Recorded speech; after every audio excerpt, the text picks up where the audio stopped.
नमस्कार। जो अभी वीडियो मैंने देखा तो एक्चुअली मन बहुत विचलित होता है, ख़राब होता है कि इस प्रकार की आपराधिक छवि वाले लोग राजनीति को बदनाम करते हैं और राजनीति में काम करने वाले व्यक्तित्व को भी बदनाम करते हैं। और मुझे कुछ पंक्तियाँ सुबह याद आ रही थी काका हाथरसी की एक बहुत फेमस पोएम कविता है जिसमें उन्होंने कहा था तन उजला मन मैला, भाषण लच्छेदार, सत्य बाहर ऊपर सत्याचार अंदर भ्रष्टाचार। तो ये बिल्कुल पंक्तियाँ जो हैं आम आदमी पार्टी पर स्थापित होती हैं और उनका बहुत अच्छे से व्याख्यान करती हैं कि लगातार किस प्रकार से आपराधिक छवि वाले व्यक्तित्व जो है राजनीति में आए और राजनीति को ही बदनाम करना शुरू कर दिया। आप सोचिए कि एक मंत्री जो जेल काट रहा है, सज़ा में है, कई केसेस में उसकी इन्वेस्टिगेशन चल रही है, तो पहले तो उसको मंत्री से ही नहीं हटाया गया, उसको मंत्री बना के रखा गया। फिर वो जेल के अंदर बैठ के उगराई का काम करता है, फिरौती का काम करता है और जेल के अंदर पूरा ऐशो आराम चल रहा है, टीवी चल रहा है, पैर मालिश करने के लिए लोग रखे हुए हैं, भोजन पैक्ड आ रहा है और सब किस्म की सुख सुविधा जेल के अंदर उनको प्रोवाइड की जा रही है। और उसमें भी जो सबसे बड़ा विषय है वो ये विषय है कि जो व्यक्ति उनके पैरों की मालिश कर रहा है, पैर दबा रहा है, वो व्यक्ति खुद पॉक्सो जैसे अपराध में, जहाँ पे माइनर बच्चों के साथ रेप का केस उस पर बना हुआ है, ऐसे व्यक्ति और ऐसे व्यक्तित्व के धनी लोग इनके इतने नज़दीकी वहाँ बन गए हैं कि जेल में जाकर इसी प्रकार की गतिविधियों में ये लिप्त हैं।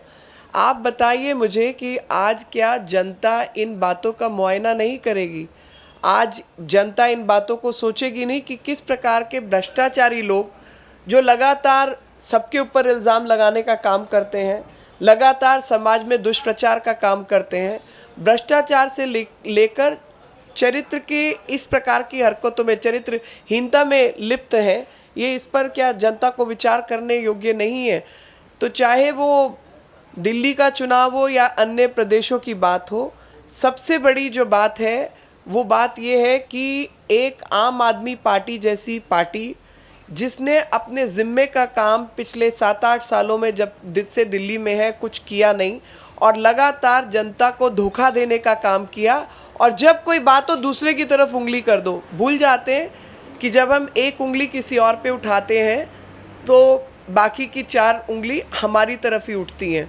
और मुझे आज सुबह एक और बात याद आ रही थी और वो यही थी कि यमुना मैली हो गई है इनके पाप धोते धोते। इतने पाप इन्होंने किए हैं, चाहे वो एक्साइज में शराब बांटने में, शराब की दुकानें लगाने में शराब घोटाला हो, चाहे स्कूल के अंदर हो, और उससे जुड़े हुए जितने लोग हैं वो जेल जाते हैं तो इस तरीके की हरकतों में सम्मिलित हैं। और सबसे बड़ी बात कि इनके जो मुखिया हैं उनको दिल्ली की कोई चिंता नहीं है, वो तो दिल्ली को खाली उगराई का अड्डा मानते हैं। यहाँ खाली पैसे वसूलने की जगह है और यहाँ के पैसे को बाकी पूरे देश में अपने विस्तार के लिए, खुद को प्रधानमंत्री बनाने के लिए इस्तेमाल करने की जगह दिल्ली के लिए कुछ काम करना है उसकी कोई ज़रूरत नहीं है। यमुना का क्या हाल है आज उन पे आप बात नहीं कर सकते। तो यमुना मैली हो गई है, इनके पाप, आम आदमी पार्टी के पाप धोते धोते, क्योंकि उसकी देखभाल करने का जिम्मा इनके सिर पर था, उसके लिए इन्होंने कोई काम नहीं किया और लगातार दूसरों की तरफ अव्यावहारिक तरीके से काम करते रहे। मुझे लगता है कि जो भी लोग किसी भी राजनीतिक दल के हों, जब आप पब्लिक के बीच में हैं, जब आप लोगों के बीच में हैं, तो एक प्रकार की व्यावहारिकता के अंदर संयम और शालीनता का परिचय तो मिलना ही चाहिए, जो कि मुझे ऐसा लगता है कि वो संयम और वो शालीनता इन लोगों के अंदर नहीं है। और उसका जो सबसे बड़ा उदाहरण है वो सत्येंद्र जैन है, जो जेल के अंदर उनका व्यवहार है वही आम आदमी पार्टी का व्यवहार जनता के बीच है।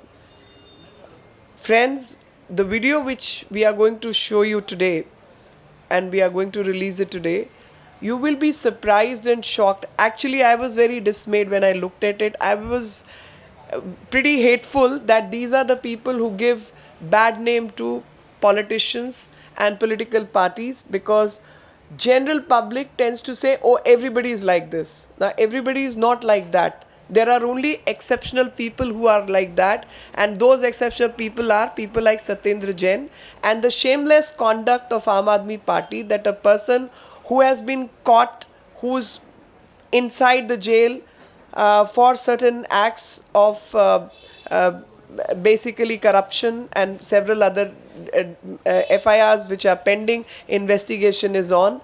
That person's getting massage on feet by a co-accused, by an accused, not a co-accused, by an accused who's also in the jail and is involved in a crime like rape of minor.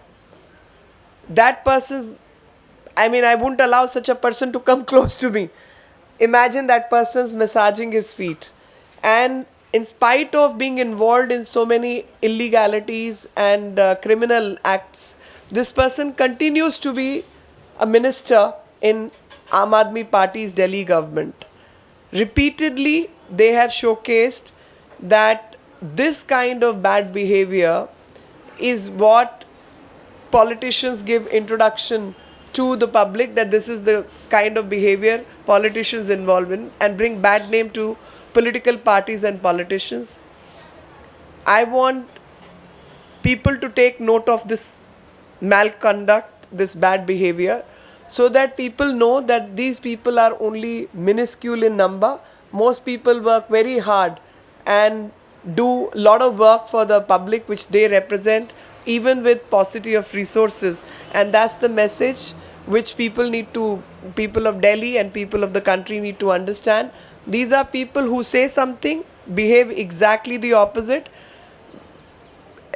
You can see that Aam Aadmi Party's Mukhiya, the head of the Aam Aadmi Party, Mr. Kejriwal, is busy giving certification to himself, how imandar, how honest and how correct they are, whereas the ground reality is completely different. The ground reality is that these are the people who are first getting involved in acts of corruption, then inside jail they are misusing the facilities, then they are probably, we don't know how the system's operating, that they arrange a luxury resort kind of facilities inside a jail. A television is operational, packed food is coming, somebody is massaging the legs as if they are in a holiday resort and not inside a jail.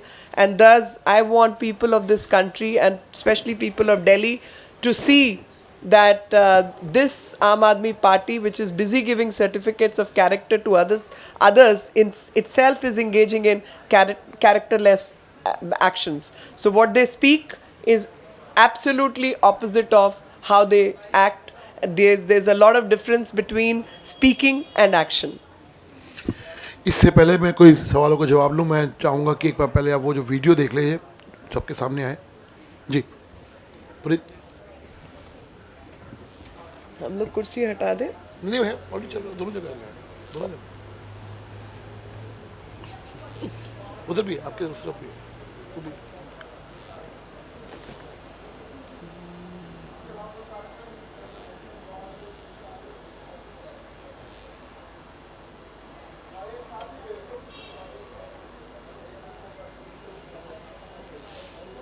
ये 28 kilo का वजन कम हुआ है,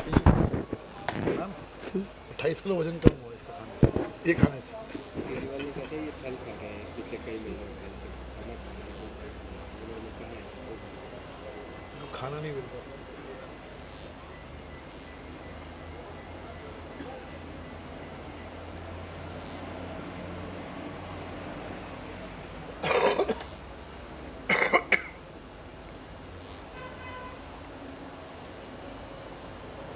What is he eating? सब्जी है, दाल है, salad है, अच्छा, पूरा मील है प्रॉपर।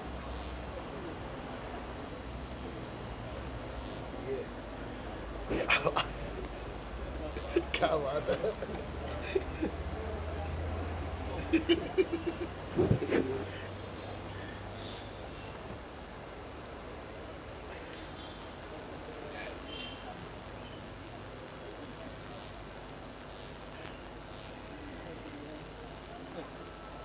खाने में नजर नहीं होनी चाहिए। आपको ये पता होना चाहिए कि जेल के अंदर जेल के नियम होते हैं, मनीष सिसोदिया जी के घर के नियम नहीं होते। और जो जेल के नियम है वो क्रिमिनल मैनुअल, जो जेल मैनुअल है, क्रिमिनल लॉ और जेल मैनुअल के तहत चलते हैं। जेल की जो अपनी व्यवस्था है एडमिनिस्ट्रेशन की, वो जेल मैनुअल चलाता है। और जेल मैनुअल के अंदर प्रावधान होता है, अगर कोई बीमार है या कुछ है तो जेल के अंदर ही अस्पताल होता है, और तिहाड़ के अंदर भी अस्पताल है। और उनके खाने का भी क्या होगा और कितना काम, इनको कितना काम करवाना चाहिए नहीं करवाना चाहिए, वो भी प्रेस्क्राइब्ड है।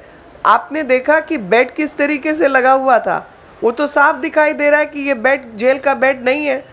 जो कपड़े हैं वो चलिए वो तो सजा याफ्ता के लिए यूनिफॉर्म होती है, लेकिन स्टाफ मिलता है क्या?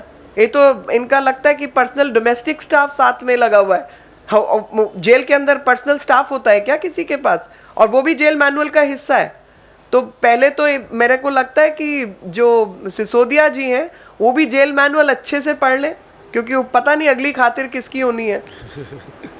जी, किसी का और? धन्यवाद।